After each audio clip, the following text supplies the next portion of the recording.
Hello there. Today I'm going to talk about my modular synth, which has changed considerably over the past few weeks. I have downsized and built an effects processing rack. Now, as you can understand, this was a huge decision to make. Generally speaking, modular synth people do not like to make things smaller. We generally like to make things bigger, we want more. And most people out there are saying to themselves, I need a bigger case. I decided to go for a smaller case. It was a massive decision. I had to write about it in my diary. That's true. I did write about it in my diary. But now, having set it up and having added a few modules, I have to say I'm very happy with my decision. So now I'm going to talk about the modules I've got and how I'm using it to make music. I'm using the OP1 as my sound source today. We're coming out of the OP1 into the UVCF from IntelliJ, which is a lovely filter. It can be useful to have a filter at the beginning of the chain because when you've got a few different elements of your track going on, this gives you some nice performance options. And from there we're going to go into the Tip Top Audio Z5000 multi-effect, which has some very nice delay sounds. Let's have a listen.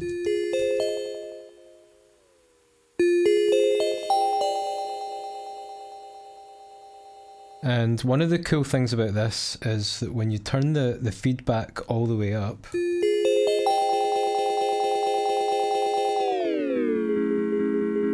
you can make these really nice pad sounds, and it doesn't like swell or grow in volume or go out of control the way some delays can. And that gives you like really nice sort of textures to base a track on. So from here we're going to go into the data bender. Now this is a complex module, and I think I'm going to do a video just on this. But I'll show you a couple of wee tricks it can do just now, and one of the nice ones is this freeze effect. So if I bring this up here to about halfway, the dry wet, and I freeze that audio,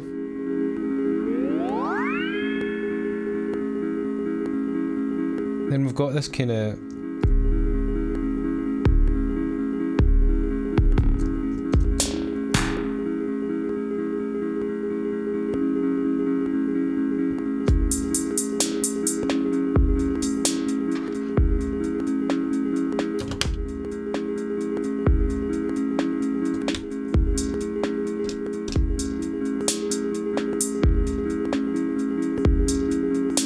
this is such a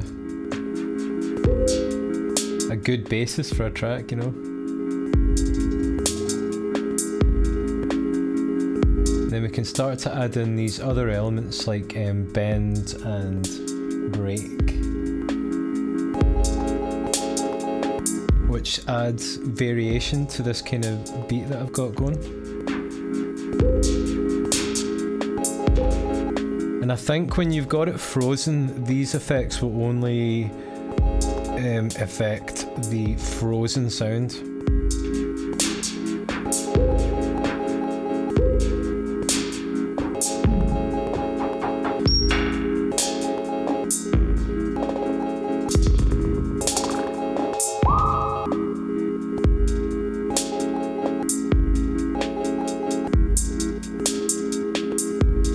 So from the data bender, we're going into blades, which is a stereo filter. And the reason I included a stereo filter is because it just gives you those kind of DJ effects, you know. You can have it like a high pass, take the kick and the bass out, or you can just low pass it right down.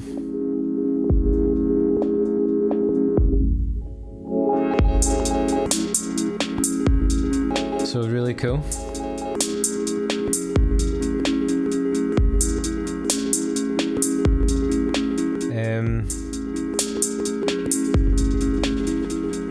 After blades, we're going into the effects aids by Happy Nerding, and this is a multi-effect. The way this works is it can store 32 different effects, and you get to choose which effects and in which order. And there's also new effects added pretty often, so it can be worthwhile to regularly check the Happy Nerding website to see if there's anything new. And I've put this at the very end of the chain because this is kind of acting like a master effect.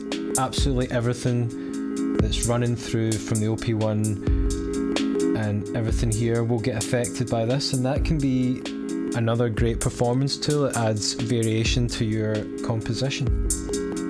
Just now I've got it on an effect which is like a clone of the Lo-Fi Junkie by ZVEX, which is a module I've always wanted, but I couldn't really justify spending $300 or whatever. And so let's have a listen to that. The only thing is it's quite loud. So this adds like some wobble and hiss. All the things that I generally love.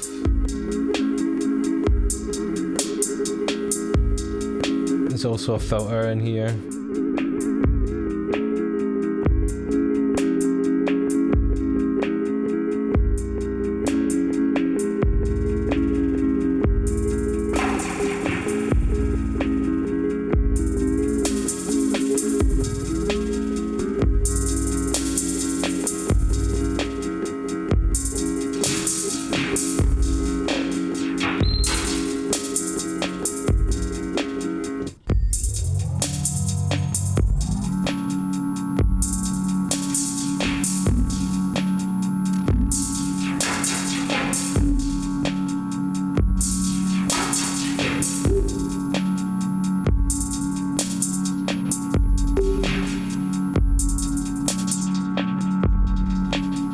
As you can hear, this is a very simple way to create quite complex musical ideas, and also quite often the tracks and the sounds I come out with, I didn't really plan them, they sort of kind of created themselves. So that's why I really enjoy working with this kind of setup, as opposed to patching up like mono oscillators and trying to make creative mono synths. I find that if I want a mono synth sound, I actually like to just have a kind of a mono synth, you know, that's pre-built where everything's pre-wired. I find I can be more creative that way, and this setup, it really works for me to like inspire ideas and come up with new things.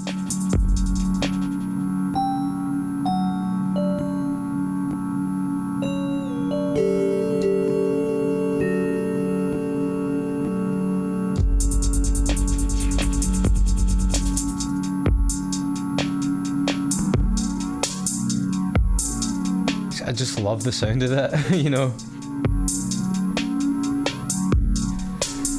So the only other thing I want to talk about is what changes am I going to make now that I have put this together, because as we are all aware, a modular synth is never finished. It's just, I mean, this one looks finished, but I'm already thinking of changes.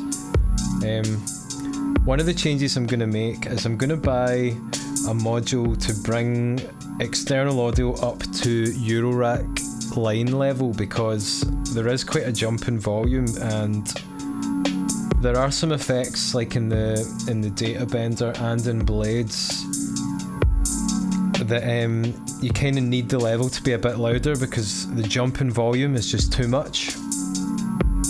I'm also thinking of getting a compressor because I just love compressors, and I think when you're putting full tracks through something, it just adds some character and some bounce if you can then compress that. And the other thing I'm thinking about, and this is, you might say this is a bit crazy, I'm considering taking maths out and putting in 2 pip slopes by ALM. And the reason I'm thinking about that is because I think they kind of do the same thing, but they're smaller. And space is obviously premium at the moment, and it means I could maybe shove an oscillator in or a sampler, something like that. So yeah, this has been my thoughts on getting an effects rack. I hope that it's given you something to think about, or you know, it's maybe made you see different options, different paths you can go down with modular. It's not just about creating kind of mono sounds. You can use it to process and henceforth create new things. I find this wee beat I've got here is really nice, really interesting.